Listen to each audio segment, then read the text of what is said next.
There's been so much talk lately about inter-Korean ties and Pyongyang's dialogue stalemate with the US that we need to be careful not to overlook another very important relationship for the North, its relations with China. According to a US think tank recently, North Korea's economically dependent on China but views their relationship as fundamentally distrustful.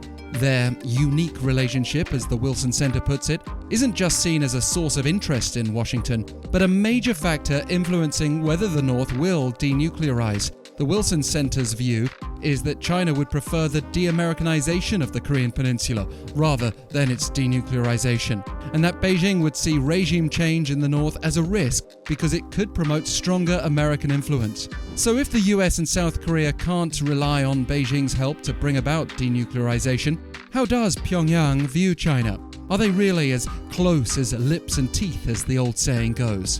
The Wilson Center's claim that the North feels distrust is based on both its ideology of self-reliance, or juche, and its memory of historical events, such as the 1930s massacre of Koreans by China in the name of purging pro-Japanese spies. But of course, we also know that China fought on the North side during the Korean War, and their alliance, backed by economic support during North Korea's years of hardship since then, is no small deal.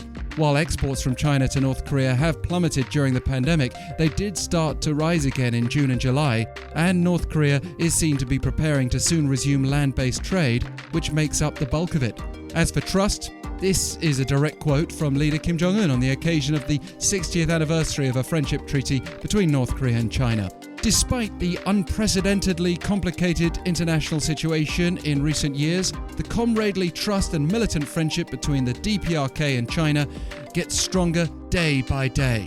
If that complicated situation includes the North's willingness to engage in first ever summits with the US, it looks like renewed dialogue with Washington's off the table for now. This idea is backed by the North state media, aimed at its own people, as the Norong Shinmun newspaper recently carried an editorial calling bilateral cooperation with China a powerful weapon against imperialists and in defending socialism. And though there may have been minor spats over the years since Kim Jong-un took power, as suggested for instance by the 2015 cancellation of a performance by the North's Moranbong band in China, that doesn't seem to be the case now.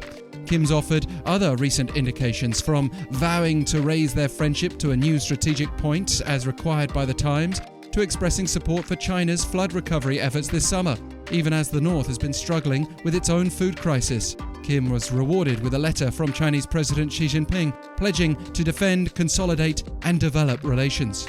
If trust is lacking, it may be compensated for by Pyongyang and Beijing sharing common interests and a common adversary in the United States.